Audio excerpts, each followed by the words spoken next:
이 아침 우리에게 주시는 하나님의 말씀 욥기 27장입니다. 제 27장. 욥이 또 풍자하여 이르되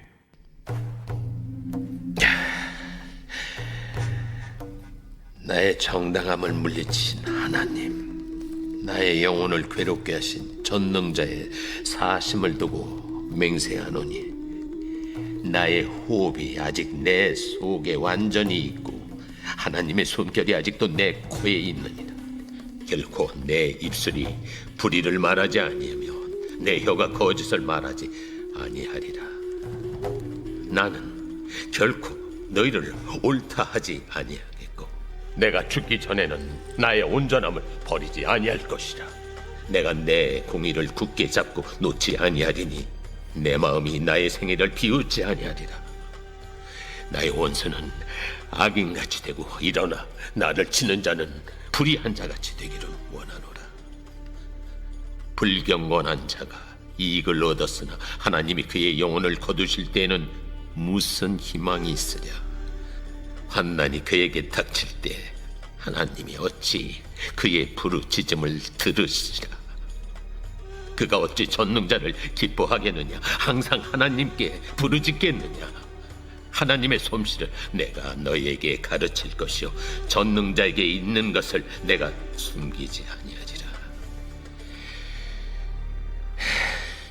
너희가 다 이것을 보았거늘 어째 그토록 무익한 사람이 되었는고. 악인이 하나님께 얻을 분깃, 포악자가 전능자에게서 받을 산업은 이것이라.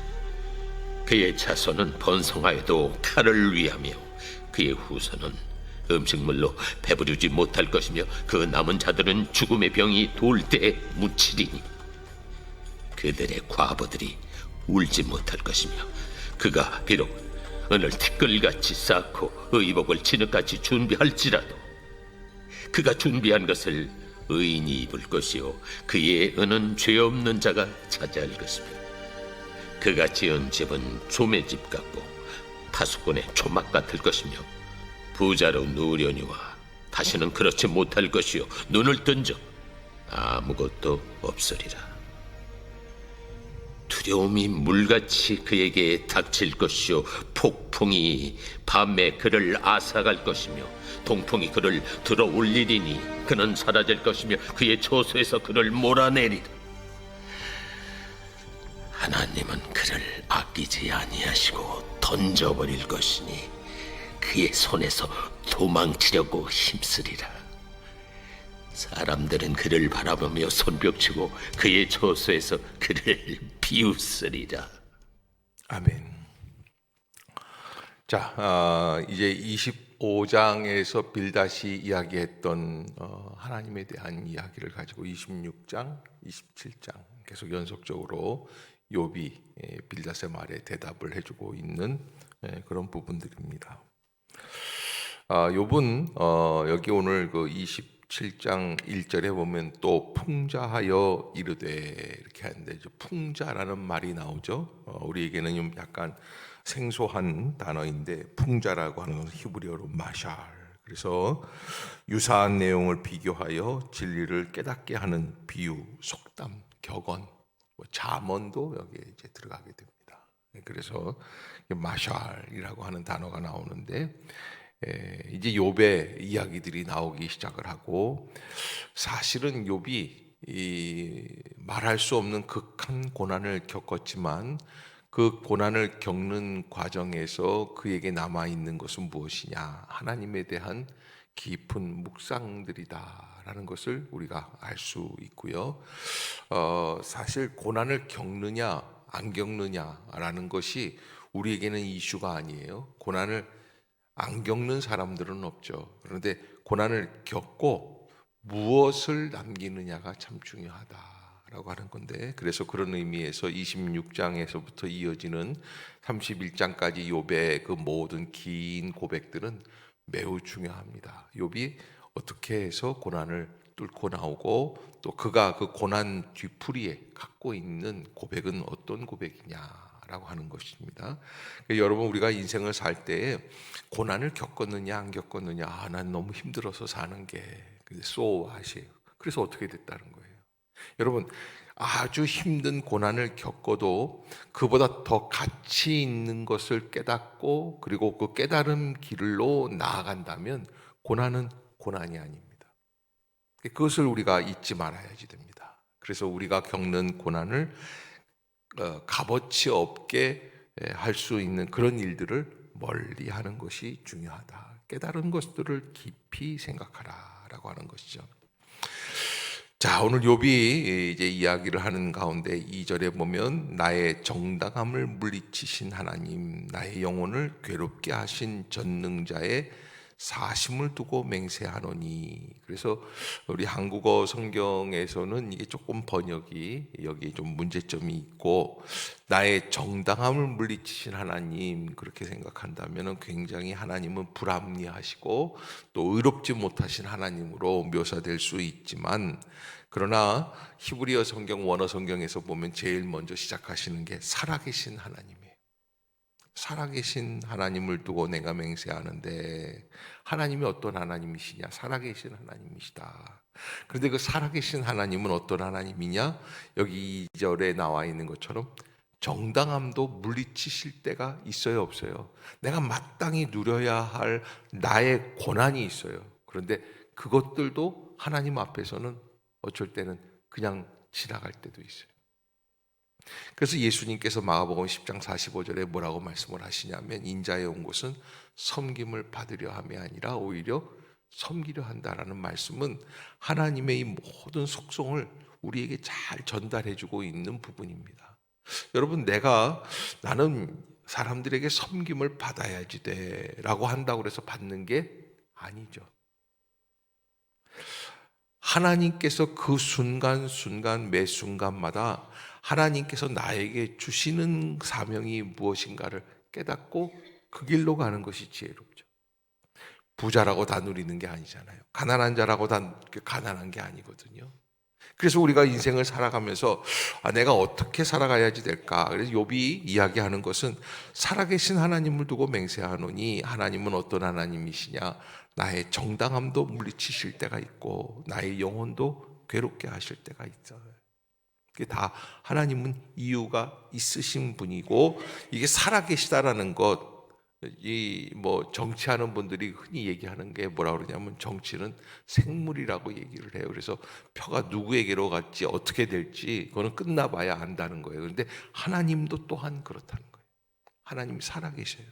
하나님 살아계시다라는 것은 내 뜻대로 움직일 수 있는 분이 아니에요. 내 예측대로, 내 예상대로 하나님이 움직이실 수 있는 분이 아니시다. 하나님 앞에서 나의 정당함도 때로는 물리치시는 때가 있다. 나의 영혼까지도 괴롭게 하실 때가 있다. 그러나 욥의 고백 중에 가장 중요한 것은, 그러나 나는 그 살아계신 하나님을 어떻게 한다? 믿고 있다는 거예요. 그 믿음 때문에 지금까지 욥이 진행되어져 나올 수 있었던 것이다. 그래서 나의 호흡이 아직 내 속에 완전히 있고 또 하나님의 숨결이 아직도 내 코에 있느니라. 욥이 살아있다는 게 무엇이냐? 이게 지금 하나님이 살아계시다라는 게 무엇이냐? 하나님의 숨결이 아직 여기에 있다는 거예요. 내가 지금 호흡하는 거, 이게 뭐예요? 하나님의 성령의 은혜 가운데 내가 살아가고 있는 것을 의미한다 하는 것이죠. 여러분, 내가 살아있다라는 것을 무엇으로 깨닫고 무엇으로 자각하고 그리고 어떻게 살아가야지 되는가? 욥이 아직까지 하나님을 배신할 수 없는 것, 하나님을 버릴 수 없는 것 중에 가장 근본적인 원인은 어디에 있습니까? 하나님이 살아계시기 때문이다 라고 하는 것. 그걸 너무나 분명히 인식하고 있기 때문에, 그래서 하나님 앞에서 그렇게 고백할 수밖에 없다는 것이죠. 결코 내 입술이 불의를 말하지 아니하고 내 혀가 거짓을 말하지 아니하지만 그럼에도 불구하고 하나님은 때로는 나의 정당함도 물리치시고 나의 영혼도 괴롭게 하신. 야고보서 기자가 뭐라고 그러냐면 너희가 시험을 당할 때 불시험 당하는 것처럼 이상하게 괴로워하고 힘들어하고 그러지 말라는 거예요. 하나님께서 우리를 연단하실 때 연단의 역사가 임하는 것도 다 당연한 일이 있을 수 있기 때문에 그렇다는 거예요. 하나님의 마땅한 이유가 있다는 거예요. 그래서 우리가 이거 내 고난인데 내가 누려야지 되는데 라고 하는 것은 신앙인들에게 있어서는 이건 맞지는 않습니다. 사회를 살아가는, 세상을 살아가는 사람들로서 한 개인의 권한이 있을 수 있죠. 인간의 기본 권리가 있을 수 있습니다. 인권이 있을 수 있습니다. 그러나 하나님은 그 모든 것들을 초월하셔서 역사하십니다. 그게 하나님의 실존이에요. 그래서 지금 이 욥이 생각할 때 그렇게 내가 하나님 앞에서 하나님의 살아계심을 두고 맹세하는데 5절에 보면 뭐라 그러냐면 나는 결코 너희를 옳다 하지 아니하겠고 내가 죽기 전에는 나의 온전함을 버리지 아니할 것이라. 그러니까는 엘리바스와 빌다 소발 이 세 친구가 욥을 도우러 와서 자기를 도와주는 것 같았지만 사실은 알고 보니까 이 세 친구와 욥의 논쟁이에요. 전쟁 한마당인데 그렇기 때문에 그들이 갖고 있는 개념들이 다 정확하고 올바른 개념들이 아니다라는 거예요. 옳다 하지 아니하겠고. 그래서 여러분 사실은 욥은 이런 말을 할 수 있는 것이 부에도 처해봤고 또 아주 극한 가난, 어려움, 특히 질병, 고난, 고통을 통과한 사람의 고백이에요. 근데 이 세 친구는 하나님에 대해서 머리로는 알지만 체험적으로는 없었던 것 같아요. 고난에 대해서 특히. 그래서 너희들이 다 인정하고 다 알고 제대로 얘기하는 것 같고 가르치려고 하는 것 같지만 그러나 나는 너희들을 결코 옳다고 할 수가 없구나. 또 내가 죽기 전에는 나의 온전함을 버리지 않니. 자기 신념을 아주 끝까지 가지고 가겠다는 거예요. 내가 내 공의를 굳게 잡고 놓지 아니하리니 내 마음이 나의 생애를 비웃지 아니하리라. 이렇게 얘기를 합니다. 그래서 지금 이제 그 욥이 얘기하려고 하는 것은 어떤 사람들이냐면 하나님 앞에서 자기가 잘났다고 생각하는 사람들. 그래서 7절에 보면 나의 원수는 악인같이 되고 일어나 나를 치는 자는 불의한 자같이 되기를 원하노라. 불경건한 자가 이익을 얻었으나 하나님이 그의 영혼을 거두실 때에는 무슨 희망이 있으랴. 이제 이렇게 겉으로만 뭘 하나님을 제대로 알지 못하면서 인생의 승리자처럼 살아가는 사람들에 대해서 이야기를 하는데 이익을 얻었어요. 여러분 우리가 이 세상을 살면서 뭔가 이익을 얻을 때만큼 기쁜 게 없죠. 지나가다가 10,000원짜리 한 장만 주셔도 너무너무 기분이 상쾌하단 말입니다. 그런데 뭐 수십억 수백억을 얻는단 말이에요. 그러나 여러분 8절에서 볼 때에 그런 사람들의 결국에 봤을 때 하나님이 도로 찾으시는 거예요. 어떻게 찾으시는 거예요? 돈은 놔두고 그의 생명을 찾으시는 거예요.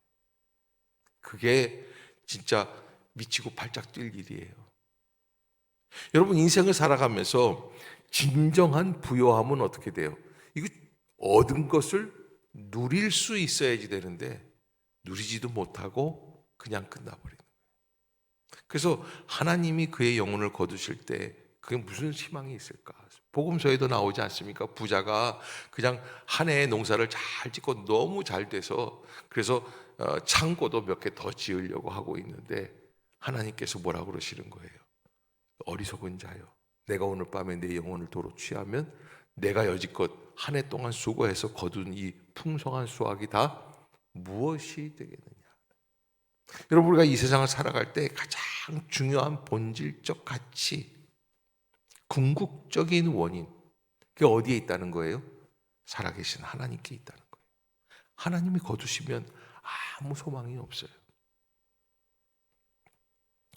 그러면서 9절에 보면 환난이라는 것은 모든 사람들에게 다 임하는 것인데 환난이 그에게 닥칠 때 하나님이 들으신다 안 들으신다? 안 들으신다는 거예요. 정말 무서운 거는 환난이 닥칠 때에 부르짖으면 안 들으신다. 악인들은. 그래서 그런 사람들이 그런 경험을 하면서 어떻게 됐냐면 10절에 보면 어찌 전능자를 기뻐하겠느냐, 항상 하나님께 부르짖을 수 있겠느냐. 그러면서 내가 하나님의 솜씨를 너희에게 가르칠 것이고 전능자에게 있는 것을 내가 숨기지 아니하리라. 너희가 다 이것을 보았거늘 어찌하여 그토록 무익한 사람이 되었는고. 이렇게 얘기할 수 있는 건 무엇 때문이라고요? 욥은 고난을 통과한 사람이기 때문에. 그리고 그 통과하면서 결코 하나님을 버렸다 안 버렸다? 버리지 않았기 때문에. 그래서 이렇게 얘기할 수 있는 거예요.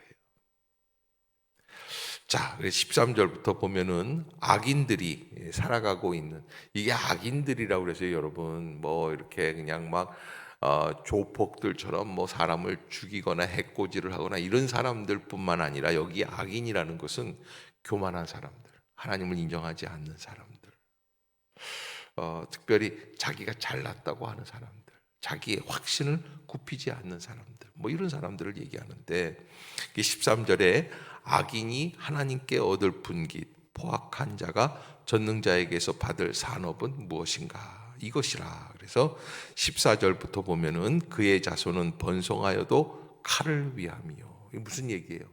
애들이 많아졌어요. 그냥 뭐 한 7, 8명의 애를 낳았다고 칩시다. 그러나 어떻게 된다는 거예요? 결국에는 죽고 만다는 거예요. 칼에 죽고 만다. 이것만큼 허무한 게 없죠. 그의 후손은 음식물로 배부르지 못할 것이며. 여러분, 우리가 이 세상을 살아가면서 하나님 앞에서 겸손할 수밖에 없는 것은 아무리 부요한다고 할지라도 그 다음 때까지 이어지지 않고요, 그 후손은 음식물로 배부르지 못한다. 이게 얼마나 참 잔인한 이야기입니까? 남은 자들은 죽음의 병이 돌 때에 묻히리니 그들의 과부들이 울지 못할 것이며, 그가 비록 은을 티끌같이 쌓고 의복을 진흙같이 준비할지라도 준비한 것을 누가 입어요? 17절에 보면 의인이 입어요. 예수님도 산상수훈에서 뭐라고 말씀을 하시냐면, 마음이 온유한 자는 무엇을 기업으로 얻는다 하느냐면 땅을 기업으로 얻는다. 여러분, 돈이 많은 사람들이 땅을 갖는 게 아니에요. 여러분, 이 부동산에 대해서 관심이 많잖아요. 그러나 정말 하나님 앞에서 인생의 결국을 보는 것은 돈을 투자하고 미리 해안이 있어서 지혜가 있어서 그래서 그 땅을 미리 사놓는 사람들이 누리는 것 같죠. 그러나 가만 보면은 그거는 사는 것뿐이고, 진짜 누릴 수 있는 것은 어떤 사람이 누리는 거예요?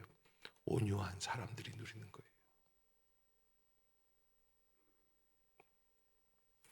여러분, 나는 집이 없어, 우리 집은 정원도 없어, 뭐 나무도 없어, 꽃도 없어, 그러지 마세요. 여러분, 우리가 마음을 넓히면 일산 호수공원 누구 거예요? 여러분 모르시죠? 내 거예요. 황 권사님이 내가 이럴 줄 알았어, 이게 아주 허무하다는 짓이 그렇게 말씀을 하시는 것 같은데, 여러분 그런 게 아니에요. 사실 어떤 마음으로 바라보느냐가 중요하죠. 그래서 그러시잖아요. 어떤 믿음 좋은 목사님이 이렇게 가시는데 이게 다 우리 아버지 거라고 그러는 거예요. 교인들이 놀라는 거예요. 아유, 목사님 그렇게 뭐 아버님께 부자시냐고. 하나님 아버지 거예요. 특히 우리가 인생을 살아갈 때 어떤 관점에서, 그래서 정말 부자는 어떤 사람이에요? 누리는 사람이 부자예요. 누릴 수 있어야지. 근데 어떻게 누려요? 여러분, 정말 인생을 살아갈 때요, 초분초를 아끼고 다투고, 야, 내가 이거 먹을 걸 못 먹고 돈을 모아야지, 이거 뭐 일을 해야지, 잠시도 쉬지를 못, 이런 사람들은요 누리지를 못해요. 그래서 전국적으로 은퇴한 아빠들이 제일 좋아하는 TV 프로그램 중에 하나가 자연인이라는 거예요. 세상에 무슨 암 걸리고 사업 실패하고 부도나고 친구에게 배반당하고 결혼해서 이혼하고, 그러고서는 어디로 들어가는 거예요? 다 남자들이 산속에 들어가서. 그래서 거기서 그분들이 하는 얘기들이 여기서 들어와서 비로소 다 누리고 사는 거예요. 참 남자들이요 이상한 존재들인 것 같아요. 그런데 그 꼭 자연인에 출연해가지고 우선 누린다고 얘기하지 마시고, 그런데 들어가기 전에 여러분 새벽기도 나오시고 또 다시 또 집으로 가시고 이렇게 왔다 갔다 하실 때마다 온 천지 만물이 다 누구의 거예요? 내 아버지 거예요. 아멘. 여러분 꼭 잊지 마시고 누리고 살아가는 인생. 여러분 우리가 하나님 앞에서 진정한 은혜가 안 되면 자손은 번성하여도 칼을 위하고 그 후손들은 음식물로 배부르지를 못하고 남은 자들은 죽음의 병이 들 때에 묻혀서 그들의 과부들이 울지도 못할 것이고 은을 티끌같이 쌓고 의복을 진흙같이 준비할지라도 이건 다 누가 입게 되냐면 의인들이 입게 된다.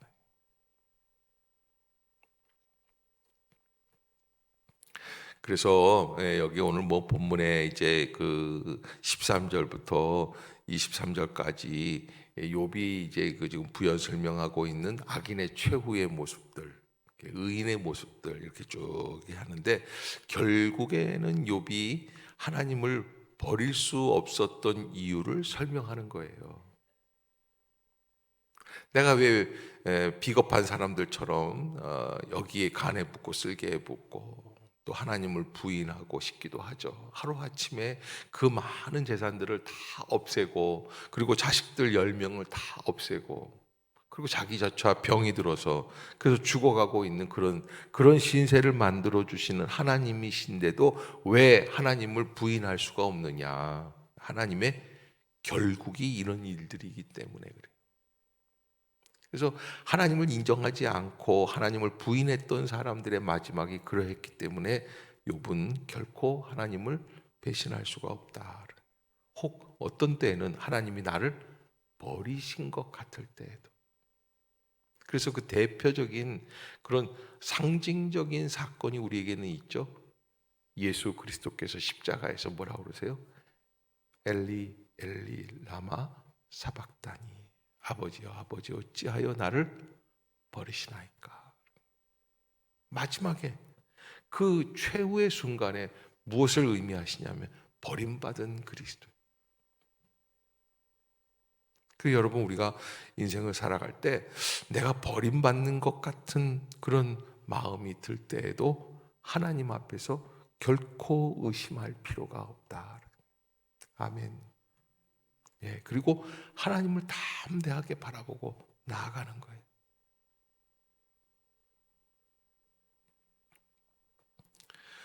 예, 부자라고 하는 사람들, 누린다고 하는 사람들, 뭐 권력이 있는다는 사람들, 19절에 보면 부자로 누우려니와 다시는 그렇지 못할 것이요 눈을 뜬즉 아무것도 없으리.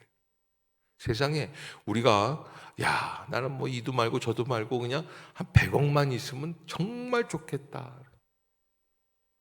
근데 눈을 뜨면 그 다음 날 아침이 되면 아무것도 없을 수 있어요. 그런 물질에 대한 얘기들. 더군다나 20절에 보면 두려움이 물같이 그에게 닥칠 것이다. 인천 서해안 앞바다에 이 밀물 들어올 때 보면 무섭다고 그러잖아요. 사람의 속도, 걷는 속도보다 좀 더 빠르대요. 그러기에 사람들이 그 밀물대에 뭐 낚시질을 한다든지 조개를 딴다든지 그러다가 죽는다는 거예요. 두려움이 물같이 그에게 닥칠 것이고 폭풍이 밤에 그를 앗아갈 것이고 동풍이 그를 들어올리리니 그는 사라질 것이며 그의 처소에서 그를 몰아내리라. 여러분 우리가 하나님 앞에서 인정받는 거, 하나님이 나를 아시는지 이게 굉장히 중요해요. 왜냐하면 22절에 보면 하나님은 그런 사람들을 어떻게 하신다는 거예요? 아끼지 아니하신다는 거예요. 던져 버리신다는 거예요. 그래서 23절 마지막에는 사람들은 그를 바라보며 손뼉친다. 사람들은 그를 바라보며 손뼉친다. 그의 처소에서 그를 비웃으리라. 한순간에 지나가는 권력, 명예, 부, 또 건강까지도. 좀 외모가 잘난 사람들은 또 그게 교만하지 않습니까? 이 모든 것들은 사실은 우리가 의지할 수 있는 것들이 아니다. 어떠한 어려운 순간이 있어도 변함없으시고 살아계신 여호와 하나님을 의지하십시오. 그분을 붙드십시오. 그리고 그분을 인정하고 선포하십시오. 그러면 하나님은 가난한 자를 다시 들어 올리시는, 바울은 뭐라 그럽니까? 사방으로 우겨쌈을 당하여도 쌓이지 아니하고 답답한 일을 당하여도 낙심하지 아니하고 거꾸로 뜨림을 당하여도 넘어지지 않고 쓰러지지 않는, 다시 일어서는 인생이 되는 거예요. 이것을 여러분들이 꼭 잊지 않으시는 그러한 아침이 될 수 있기를 주의 이름으로 부탁합니다. 기도하겠습니다. 사랑의 하나님, 하나님은 우리를 끝까지 사랑해 주시고 인도해 주시고 붙들어 주시는 줄로 믿습니다. 그러기에 하나님 살아계심에 대한 의심이 없게 하여 주시고, 하나님에 대해서 우리가 불안하지 않게 하여 주시고, 하나님을 버리지 않게 하여 주시옵소서. 하나님, 우리가 하나님을 붙잡고 있는 것이 아니라 하나님이 우리를 붙잡고 계심을 깨닫게 하여 주시고, 인생을 살아갈 때 좀 더 하나님 앞에서 겸손하며 온유함으로 살아갈 수 있도록 우리에게 새아침 역사하여 주시옵소서. 성령의 기름을 부어 주시옵소서. 이 주말에도 하나님 우리의 심령을 온전하게 하여 주시어서 주님을 향하여 담대히 나오게 하여 주시며, 예배를 사모하게 하여 주시고, 성전을 그리워하며 하나님 앞에 온전히 설 수 있는 복된 주말 되게 하여 주옵소서. 질병으로 고통 중에 있는 성도들이 있습니다. 찾아가 주시옵소서. 만나 주시옵소서. 일으켜 주시옵소서. 하나님을 만난 자로 살아갈 수 있게 하여 주시옵소서. 이 아침에 여러 가지 기도의 제목, 간절한 제목을 가지고 나와 간구하는 성도들을 찾아가 주시고 위로해 주시고 격려하여 주시며 깨어있게 하여 주시옵소서. 성령의 기름 부으심이 넘치게 하여 주옵소서. 예수님의 이름으로 간절히 기도드리옵나이다. 아멘.